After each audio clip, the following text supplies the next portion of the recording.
about such a wonderful project and such a wonderful gift to the church.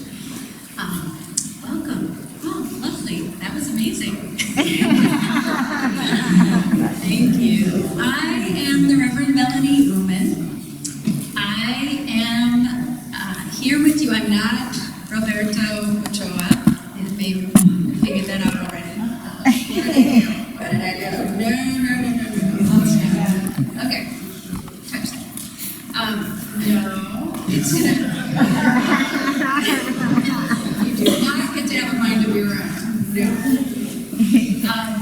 So I work in the national setting. I have for the last 2.5 years. I am a part of the MESA team, which is Ministerial Excellence Support and Authorization. And our team of 9 works with all things related to ministerial excellence support and authorization. So my particular role is I'm your minister for committee and ministry development and leadership. So I'm the generalist on the team. There are 9 of us, and everybody has a piece: search and call, preparation for ministry, ministers in specialized settings, our team leader, who is the overwhelming generalist and all, and then my role is specifically supporting committees on ministry. Is that a familiar concept to you, committee on ministry? Okay. I know that's not what we're here to talk about, but it is through that work that I came to be on the working group to help create the Manual on Local Church.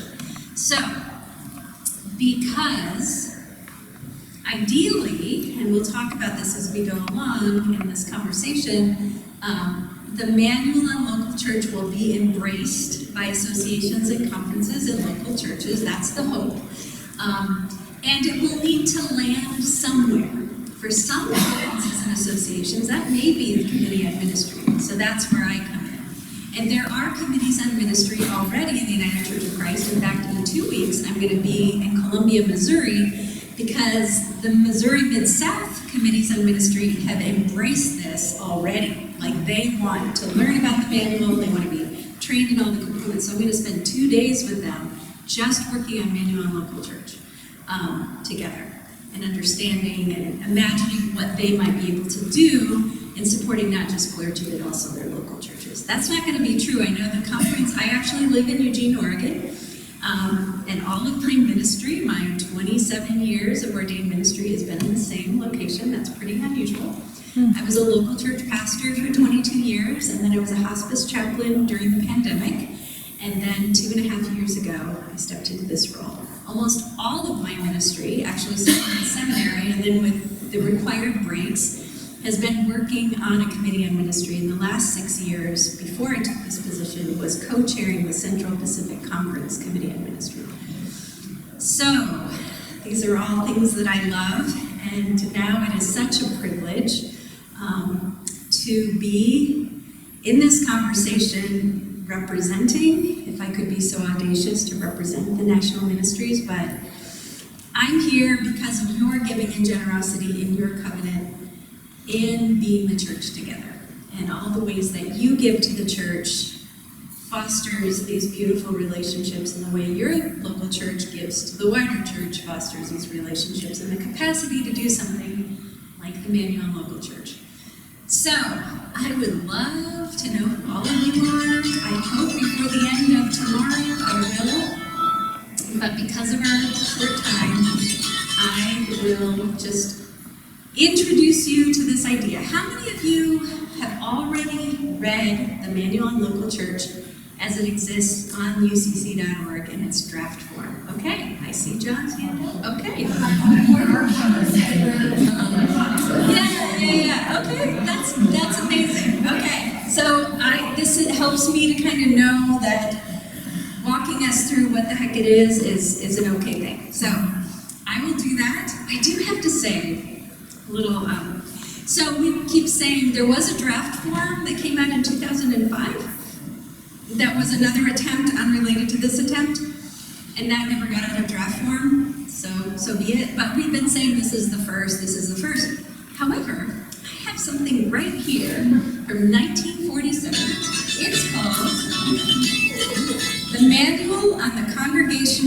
Christian churches. Isn't that fun? Wow. And I inherited this from a predecessor in the church that I served, Darrell Barber, who was ordained when it was a Congregational Christian church, and she served the church that I served as an associate pastor for 53 years, I think, before she retired.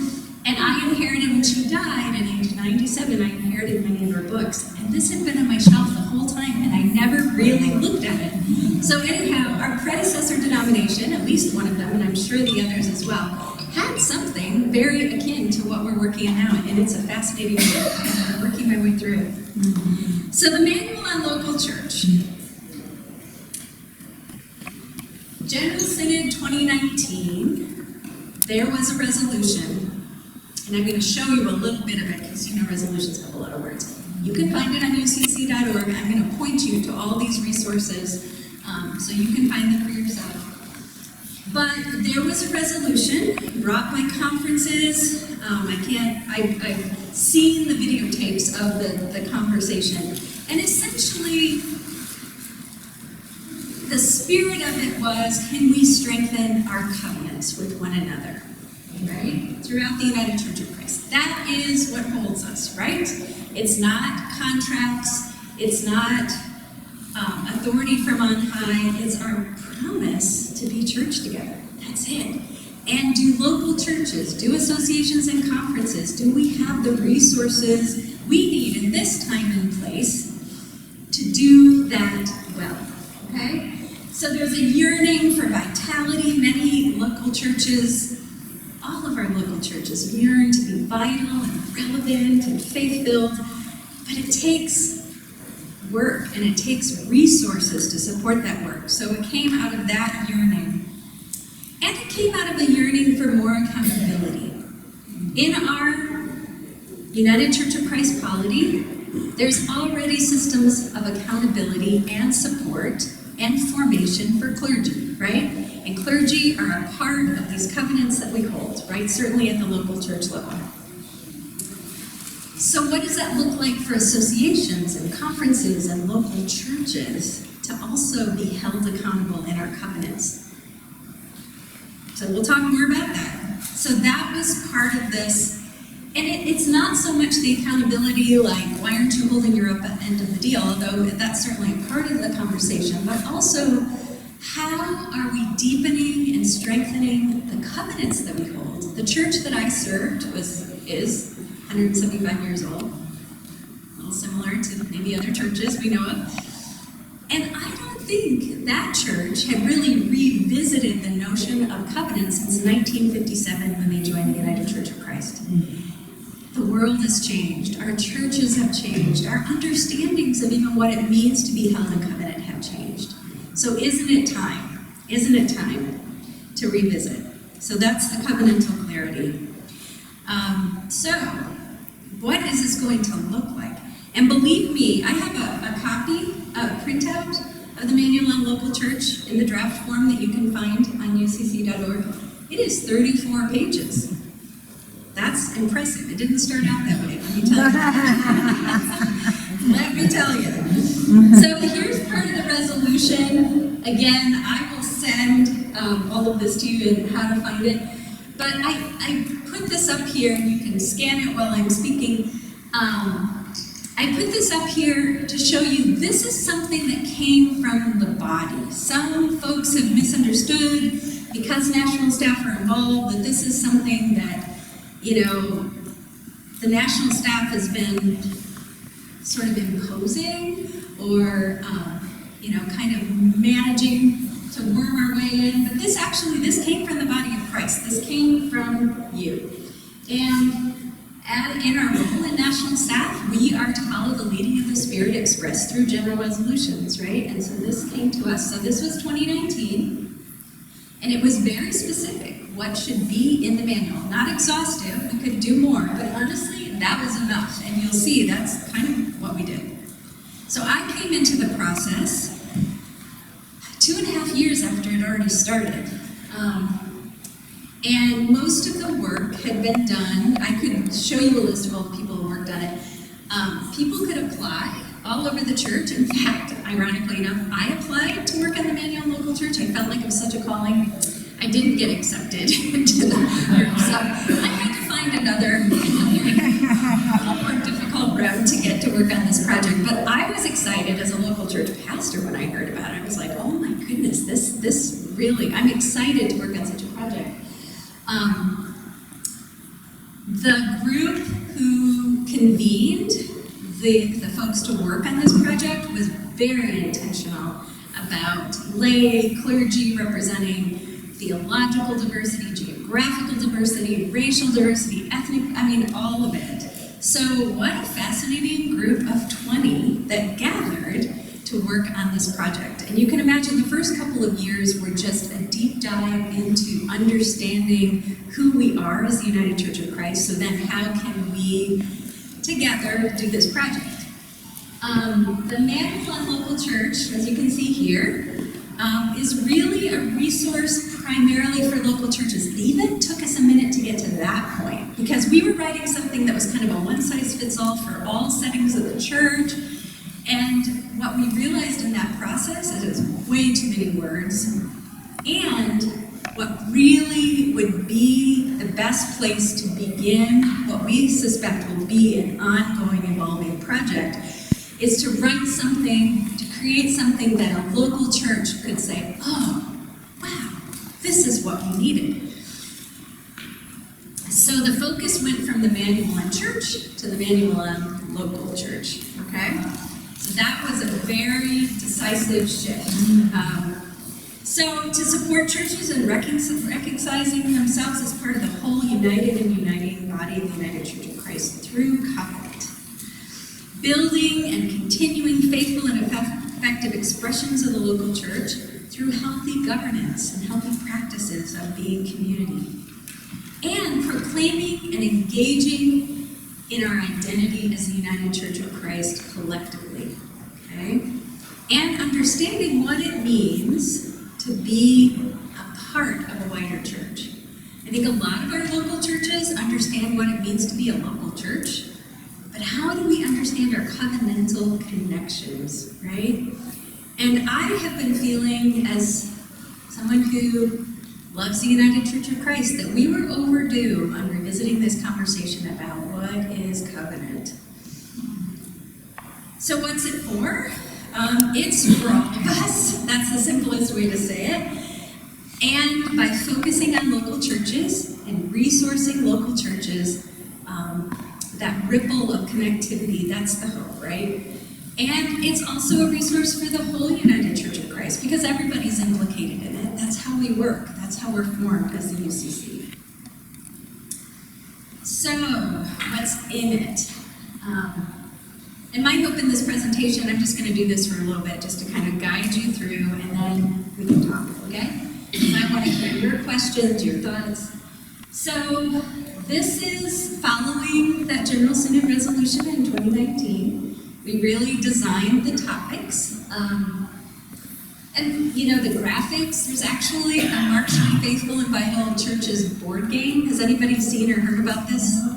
Okay, this is a project that was born out of the Manual on Local Church working group to do a board game, and I didn't bring it with me. It's a little clunky to bring on the plane. But you can order it. Your conference might even have a couple of copies if you want to see it and borrow it. But it's kind of, I don't know if anybody remembers the Game from the 70s, right? Where everybody wins, nobody wins. My kids hated that game. It's like, how do you win this game? It's really about engaging conversation in kind of a playful way. And we'll talk more about these different sections. So, the Manual on Local Church has some introduction, some framing, some theology, ecclesiology, who we are as a church, why it matters to us and to God, some definitions, which I'll get into in just a minute, a congregational code for local churches. So some of you, whether you're on a committee in ministry or you're ordained or you're just a very astute layperson, may know that ministers have a ministerial code. If you're ordained or authorized in the United Church of Christ, there is a code of ethics that we follow. There is now one for churches. What does it look like? What are What does it look like to faithfully live in covenant as a local church? Right? So that's really interesting. Find that in here. Then, likewise, how many of you are familiar with the marks for faithful and effective ministers? Oh, great. All right. So you have some framework. This manual in many ways parallels what's available for clergy, but it's also quite distinctive in many ways. But that helps us if we're familiar with the manual in ministry and some of these aspects. That does help us to say, oh, okay, so we're thinking about other members of our covenants, how they can be empowered and supported. So the marks of faithful and vital local churches is what the game is based on. And they're fascinating. Like, what does it really look like to be a healthy church? Like, what are the things that we might aspire to, right? And then local church governance. This was probably for the team the hardest part to write, because in some ways it's a little bit boring, but super important, right? What does healthy governance, like following the laws of the state, what does it look like to, these are things that maybe generationally were passed along, and of course over time laws have changed and different things, but I think a lot of, especially for a new church that might be forming, and for a church that's been long established, it might be helpful to revisit, right? What is healthy governance legally, relationally, what does that look like? And then, this broader topic that's kind of in 3 topics, local church standing, support, and accountability. Did you know, according to the UCC Constitution, our local churches have to have standing to be a church in the United Church of Christ? Like a clergy person, you can be ordained, but to minister on behalf of the United Church of Christ, you have to have standing, and you have obligations to maintain your standing. According to our United Church of Christ Constitution, standing is held for local churches by their associations or conference if it's serving as an association. I didn't honestly know that. I served a church for 22 years. I did not know that. So it's not something that we talk about unless a church is joining the United Church of Christ for the first time.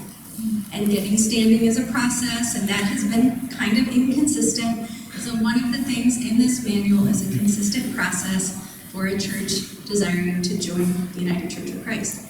However, as we know, in any covenantal relationship, everybody has responsibilities and accountability, right? Mm-hmm.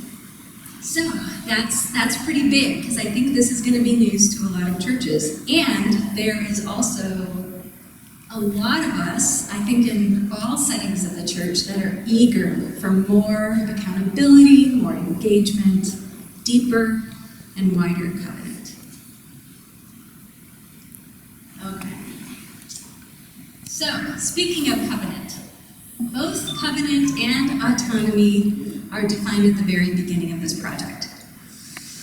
And I think these definitions are opportunities for dialogue, but one thing that I would like to say and affirm in this setting, and it's something I say all the time when I work with committees on ministry, that covenant is what holds us together as the United Church of Christ. It is not an option if we choose to be a part of the United Church of Christ. It is the water we swim in. It is the air we breathe, right? That's a given. And if there's anything that was impressed on us by the COVID epidemic, is that my outward breath is your inward breath, and vice versa. Like, we are connected. We are connected in every way. And do we choose to affirm and strengthen those connections for a healthier body of Christ? Or do we choose to deny and push each other away, right? That's our choice. Autonomy in the United Church of Christ is this radical gift of honoring the conscience, the uniqueness of a community to express itself, its obligation to express itself. And I really love the way this is written, so I'm going to read it, even though you see it right there. Local church autonomy in the context of covenantal relationship in the United Church of Christ is the non-transferable responsibility of a local church to discern and respond to God's call for it, inclusive of its purpose, mission, and vision, and the creative embodiment of these things in its place and time. I think that's beautiful. And it gives us a lot to think about, right? It is a great responsibility to be discerning God's way in our place and time, in our local church. Are there other ways, and I'm just going to kind of open us up to a conversation a little bit right here before I go on with a few more comments, and then we'll just have a broader conversation. Is there anything here that jumps out or surprises you about the choices that were made to define covenant and autonomy? I'm kind of curious about the lack and how it's going to come. Okay. Is that a part of the UCC standard? It's not to use the Oxford grammar? You know, I'm probably the wrong person to ask that question of, so. That's the way that There you go. We do have people who have that expertise. That's probably not mine, so good question. Any other things that jump out? I mean, that's real. Any other things that jump out, surprise you? Anything you would want to affirm? I kind of want to affirm for my own life that the definition of your local church autonomy is not, in other words, just saying, hey, we have a covenantal relationship with the UCC, so that you're going to, as a church, commit to do the things that the UCC does, but your church may do it differently than the church in the next town over, and the next town over commit those individual things. So I like that because I happen to be a member of a church that is very much on the middle. It's somewhat self-imposed, but needs to understand our relationship with the UCC a little bit more while not losing our own identity. So. Yeah. It's a creative tension. It's a great opportunity. It's not an either or. We are not the United Church of Christ without that notion of radical autonomy. And radical, I mean the deep rootedness of conscience, of, that God speaks to all of us and speaks to our communities. It's not just held in one place in the church. The other thing that I didn't realize till I started working in the national setting is when we say the United Church of Christ, that implicates all of us. I can't say working in the national setting. I have to say I work in the national ministries of the United Church of Christ. I work in that ministry setting in the United Church of Christ. We all, I'm assuming by the fact that we're here, are part of local churches of the United Church of Christ, right? But none of us can say we are the United Church of Christ entirely, but also none of us can say we aren't a part of it, right? It's kind of lovely that way. And I don't think I really realized that until I started working in the national setting, and I was like, oh, okay. So, we are the United Church of Christ. How do we choose to engage? And I certainly saw this a lot in the conference where I have served my 27 years in ministry, that some of us do choose to set ourselves apart. And that's an interesting conversation to have at this time, in this place. Go ahead, John. Dick Sparrow, some of you remember, was Elizabeth Daly at this time. When on the covenantal side of holding clergy accountable, he would say to committees on ministry, one of the things you're testing with any candidate before you is the United Church of Christ, the church of their heart.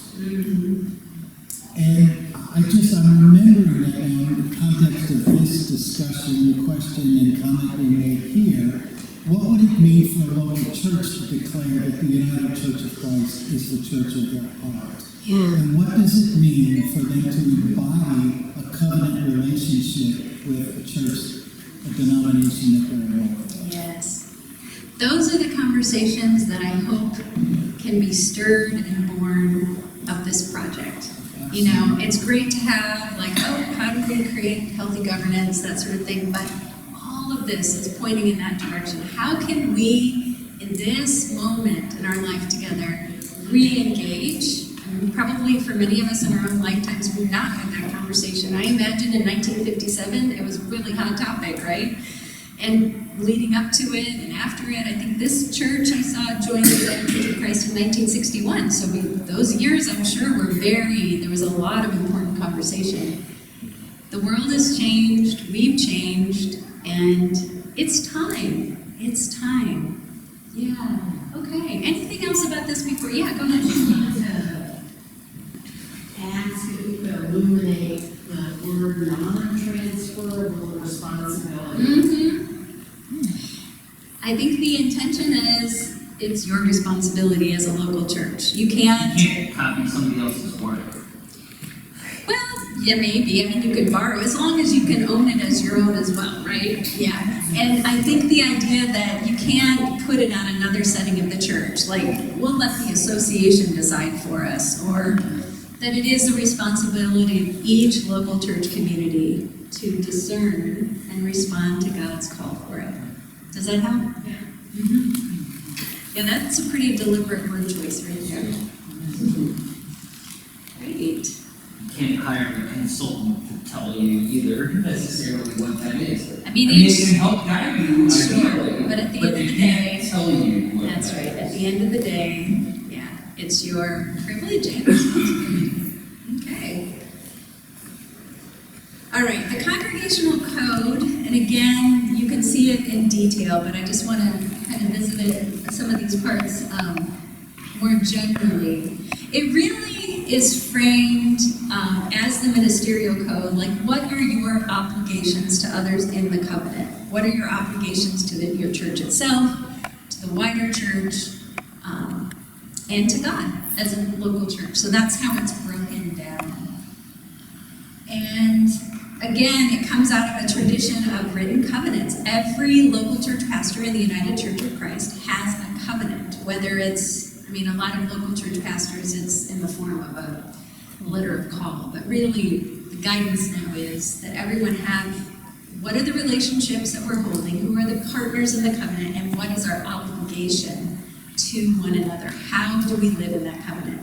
So for a local church to have that code, right, that congregational covenant that's held, that spells out what our obligations are to within our community and to the wider church, that can be very helpful, because I wouldn't be surprised if that conversation happens in your local church, that it would be very enlightening for people to understand and reflect on what it actually means to be the church. And it isn't meant to be exhaustive, right? It's a guide, but it certainly is a conversation starter.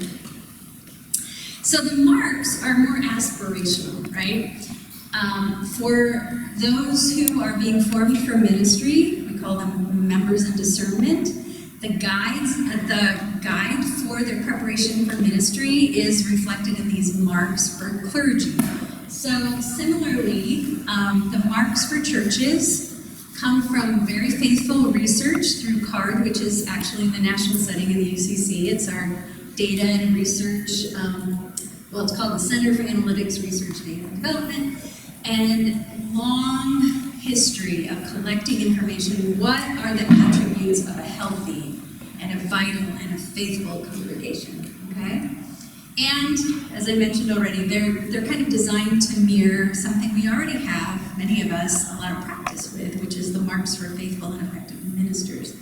And they are aspirational. No church is going to get excellent on all the marks. That's not even the point. It's that we understand that there are areas of strength and areas of growth for all of us. And where do we even start to assess how we're doing as a church, which should be a regular part of a healthy congregation's practices, is to do some self-assessment. How are we doing as a church? What are those marks that we're trying to work towards, those areas of excellence or competency, or even just to know that we're supposed to be doing these things? Like, that's what this resource is for. Oh, no, we're good, okay. It's like a couple times up now. Okay, so I'll just say briefly, because I do want time for dialogue and conversation. So in the local church standing support and accountability section, there's processes of support for local churches. really kind of guidance through your association or conference, depending on how in this conference is through associations.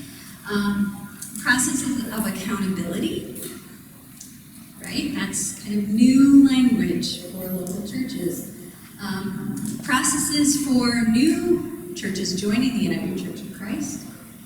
A release of local church standing. So there may come a time, and there are conferences in the United Church of Christ or associations that have released congregations. And if that's a conversation you want to have, we can have that. But that there be some process. And also, for churches who choose to release themselves from the United Church of Christ, what might be a process, a healthy, covenantal process look like in those settings? And that's the voluntary disaffiliation piece. So, yeah, so all of that.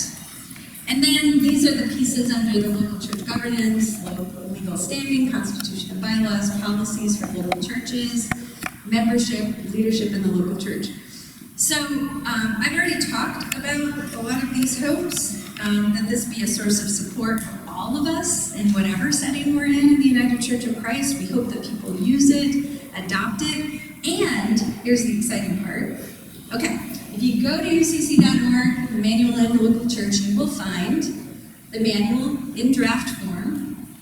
And it's been through many drafts. This isn't the first draft we'll read. You will find what we're hoping that will continue to grow and develop are, okay, this is like the basic, and then out of this there will be so many resources developed for local churches of all sorts, and already there's a lot of resources available there. But, and this is the part I'm most excited about, you can still submit feedback about it. There's a form to fill out, and we read all of that feedback. There's a place where you can submit resources for local churches, right? There may be things you've developed in your setting, in your local church, that you would like to share with others. So there's a process for you submitting those. And we're trying to build a nice kind of library of case studies. So for conversations, like why would this part of it be important? So case studies, real lived experiences that could be shared with others in the church to help us engage. When might and how might we use the resources that are being created?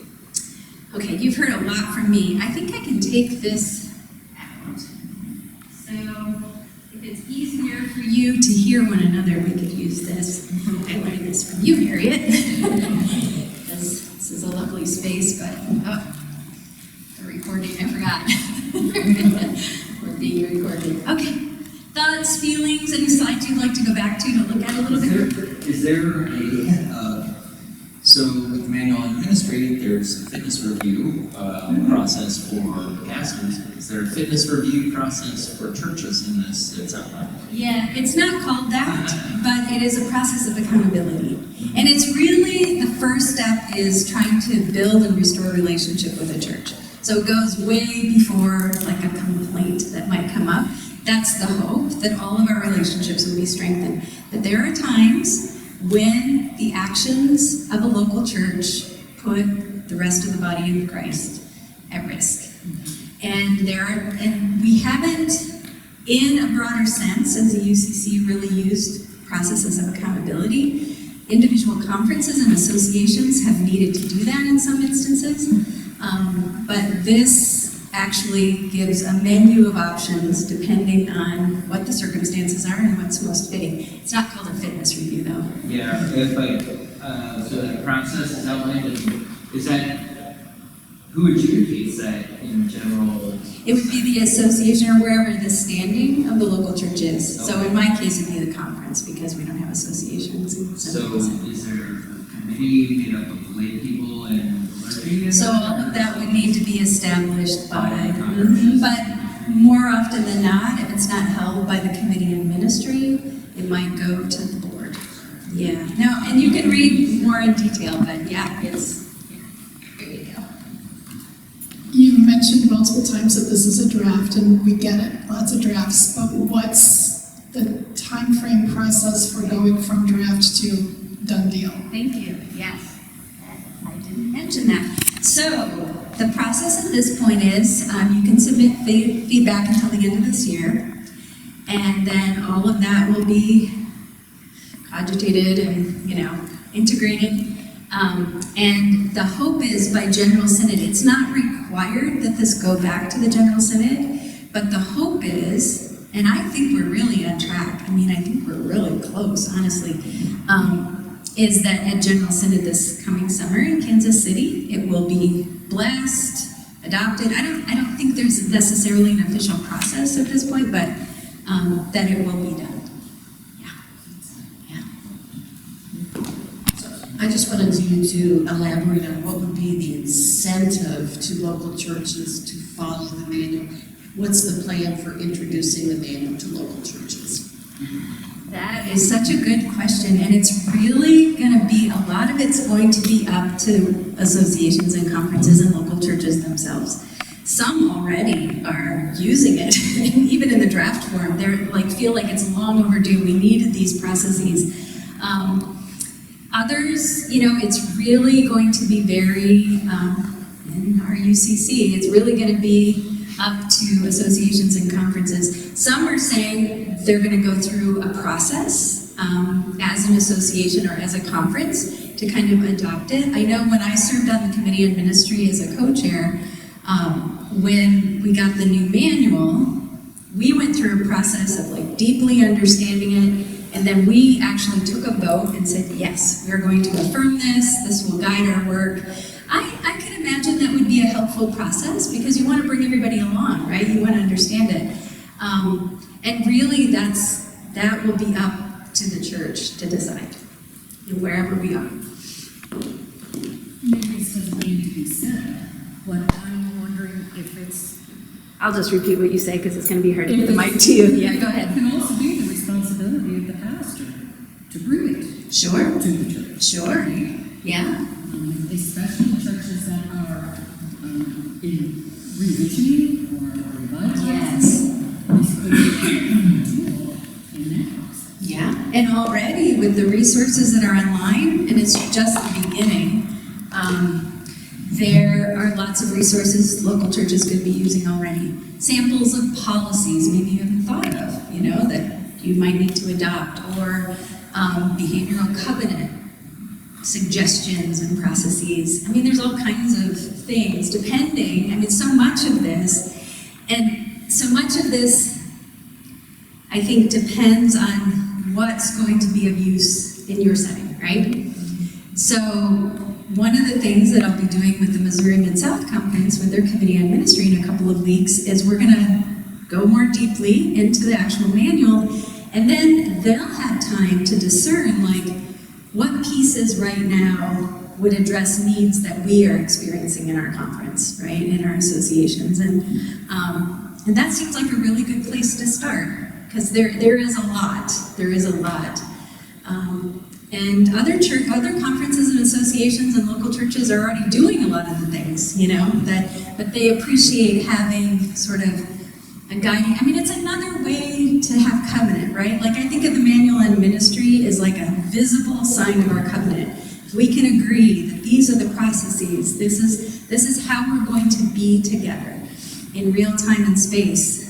Potentially the manual on local church can also help us all, right?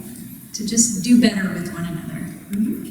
I think the incentive for churches to pick this up and use it is that most of them are asking these questions anyway. Yeah. And that what we have to do as leaders is to try and walk them through some of this process. And if they're not asking these questions, they should. That is really it. That we should be in a constant process of discernment and praxis. Right. And resources for assessment, for example. How do we assess our ministries? That's such an important practice, and and what does that look like? So the marks could be a really wonderful guide. These are some things we should be looking at. How are we doing? How do we get there? So there'll be resources for helping churches do those kind of self-assessment. I just have a follow-up question about the marks. Yeah.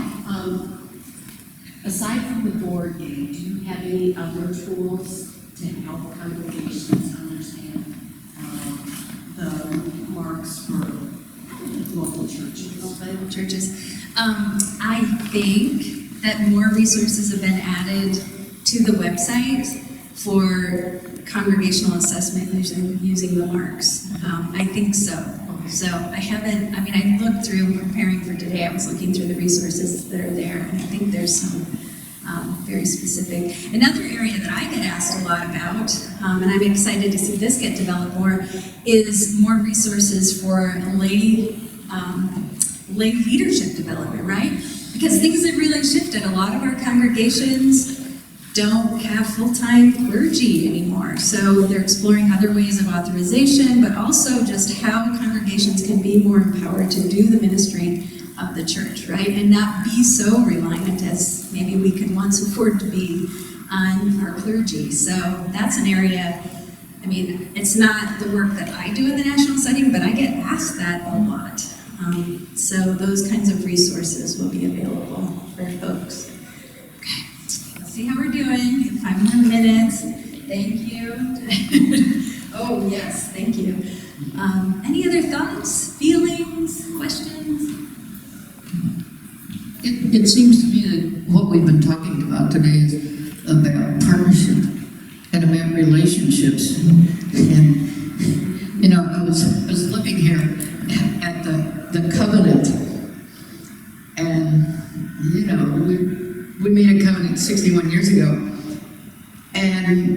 but we're very locally autonomous, and we really want to be, but we're not one. And we've actually seen a situation where that really became a very unhealthy situation, the breakdowns of when someone dies. But you're talking about the relationship and the partnership of the local church and the national church. And the quality of that relationship is on our capacity of having agreements. And in the church there are covenant, and just the value of the covenant. And the tools that you're going to give us are going to be outstanding. In 2017, you brought a draft that I attended a meeting in Baltimore. Yeah, so look forward to it. Great. Yeah, I read the 2005 version. I think maybe you can still get it on ucc.org if you just keep. Yeah, and I read it and I was like, well, that was a really good effort, but it was so much. It was too much. And I think what the discerning, I think God's wisdom really showed up in this group to let's keep it simple. I mean, we had so many more words, and now it's 34 pages, which is kind of amazing. But then the additional resources, thank God for the internet, right? We can put so many. Oh, you know what? I'm good. I just got caught in a chair. There we go. I'm sure you can, but if you don't mind. Oh dear. Oh dear. There you go. Thank you. Okay, there we go. There we go. Hello, everybody. I just wanted to say, being new to the United Church of Christ and looking over this, I must commend the work of it, really, for the idea of having a guide.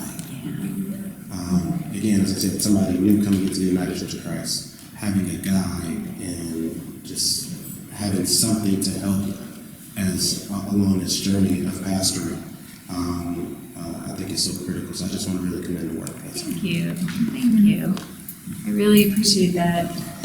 You know, I think we make assumptions, especially if we've been, any organization. Oh, great. There you go.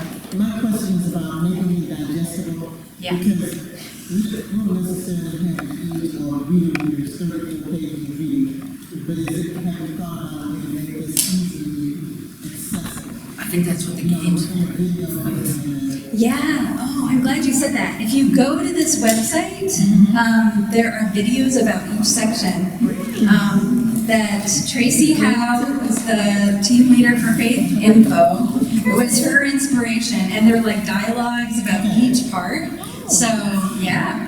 No, and I think as we go along. Yeah, I should have said, yeah, you can watch the video. Yeah, and I kind of don't expect that most of us are going to read it beginning to end, and we'll pick out out a section that we're like, I want to know what those marks are and focus on that. So yeah, there are some other resources. And the game, I mean, there's a lot of creativity and spiritual ways to, yeah, did you have a question? I'm sorry. I'll start there. Oh, yeah. It'd be a great way to walk your church through small section by small section. Yeah. Spread them out. Oh, for sure. Yep. And let them into your team. Yeah. Yeah. That can be a little Right. Because sometimes there's a bottleneck of information, right, that we don't even realize. And we've been a part of a local church for a long time, and new people come in, and they sometimes don't even know, like, the questions to ask, because it's just like, well, everybody seems to know what's going on.